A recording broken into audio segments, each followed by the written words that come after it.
अभी तक हमने जितनी भी बातें की उसमें ज्यादातर पत्नी का रोल हमने देखा कि स्त्री को ये करना है, स्त्री को वो करना है, स्त्री को ये ध्यान रखना है।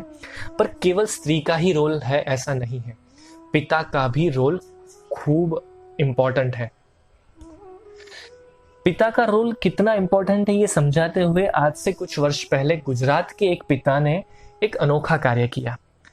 जब उनकी पत्नी प्रेग्नेंट थी तब उन्होंने सभी के आश्चर्य के बीच में अपनी गर्भवती पत्नी को महाभारत के प्रसंग सुनाना शुरू किया। थ्रू आउट द प्रेगनेंसी उन्होंने अपनी पत्नी को महाभारत के किस्से सुनाए। वैसे तो हम सब ये जानते हैं कि हो सके वहां तक प्रेगनेंसी के दौरान, वैसे तो थ्रू आउट द लाइफ ना महाभारत को सुनना चाहिए ना महाभारत का पठन करना चाहिए, पर प्रेगनेंसी के इस समय में जाने अनजाने एक पति ने अपनी पत्नी को महाभारत के किस्से सुनाए। आप सभी को जानकर आश्चर्य होगा कि महाभारत दुनिया का एकमात्र ऐसा ग्रंथ है कि जिसमें दुनिया की सबसे बड़ी लड़ाई की तो बात है ही, पर राजनीति का भी वो सबसे महान ग्रंथ है। राजनीति के बारे में महाभारत से महान ग्रंथ अभी फिलहाल इस पूरी दुनिया में कोई भी प्राप्त नहीं है। और महाभारत सुनते हुए जो गर्भ में बच्चा पल रहा था उसने राजनीति सीखते हुए अपने गुण इतने महानता से प्रदर्शित किए कि आज वो हमारे देश के प्रधानमंत्री हैं। हाँ, ये बालक नरेंद्र भाई मोदी हैं और कोई नहीं। और पिता दामोदर दास जी अपनी पत्नी हीरा बहन को महाभारत के ये किस्से सुनाते थे, जिनका परिणाम है कि पूरे खानदान में कोई भी दूर दूर तक कभी भी पॉलिटिक्स का नाम भी नहीं सुना था, पॉलिटिक्स में कोई आगे नहीं बढ़ा था। ऐसे परिवार में जन्म लेता हुआ बच्चा दुनिया के श्रेष्ठ पॉलिटिशियंस में एक बन चुका है।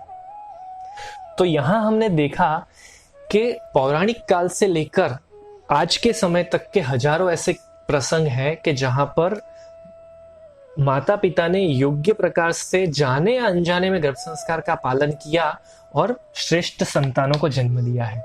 अभी आप सभी को स्क्रीन पर सोनाक्षी सिन्हा का फोटो दिखाई दे रहा है। सोनाक्षी सिन्हा के बिल्कुल बगल में हमने रीना रॉय का भी फोटो रखा है। और अब इन दोनों फोटो को जरा हम चेक करेंगे, एक दूसरे से कंपेयर करने की कोशिश करेंगे तो हमें पता चलेगा कि रीना रॉय और सोनाक्षी सिन्हा का चेहरा मिलता हुआ है। दोनों ऑलमोस्ट सिमिलर दिखते हैं, जबकि सोनाक्षी सिन्हा की माता रीना रॉय नहीं है।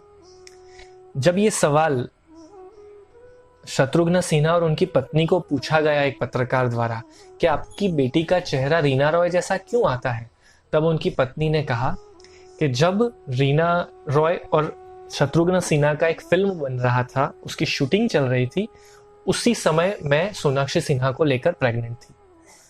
और उस समय कुछ ऐसी बातें मीडिया में वायरल हो रही थी, चल रही थी, कि जिसके चलते हुए मैं रीना रॉय और शत्रुघ्न सिन्हा को लेकर कुछ टेंशन में रहती थी और कॉन्स्टेंटली रीना रॉय के ख्याल मेरे दिमाग में चलते रहते थे। इसका परिणाम है कि सोनाक्षी सिन्हा का चेहरा रीना रॉय जैसा है ना? आश्चर्य करने वाली बात।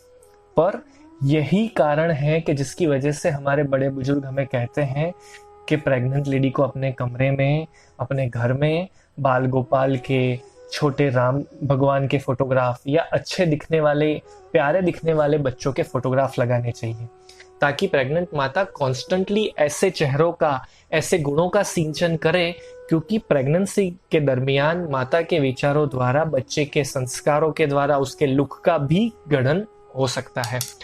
हमारे पास ऐसे कितने ही एग्जाम्पल्स हैं कि जिसमें गर्भ संस्कार का पालन करते हुए माता पिता ने जो डिसाइड किया था कि इस तरह का हमारा बच्चा दिखना चाहिए, उन्होंने कोई पर्टिकुलर फोटोग्राफ डिसाइड किया हुआ होता है और उस फोटो को अपने कमरे में लगाते हैं, दिन रात उस फोटो का चिंतन मनन करते रहते हैं, उसे देखते रहते हैं। और जब डिलीवरी होती है और बच्चा जब उनके हाथ में आता है तो वो 90 से 90 to 95% तक वो फोटो वाले बच्चे के जैसा ही दिख रहा होता है।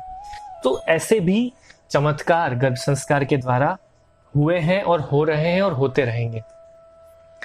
स्क्रीन पर दिख रहे सारे फोटोग्राफ्स, सोनू निगम, जाकिर हुसैन, महाराणा प्रताप, लक्ष्मीबाई, स्वामी विवेकानंद, सरदार वल्लभ भाई पटेल, इन सभी के महान होने के पीछे कहीं ना कहीं गर्भ संस्कार का ही कारण, रीजन है। गर्भ संस्कार के अलावा कोई दूसरा कारण नहीं है कि जिसकी वजह से कोई इंसान महान बन पाता है। जाने अनजाने में माता पिता द्वारा किए हुए पॉजिटिव सत्कार्य ही बच्चे के श्रेष्ठ जीवन का निर्माण करते हैं।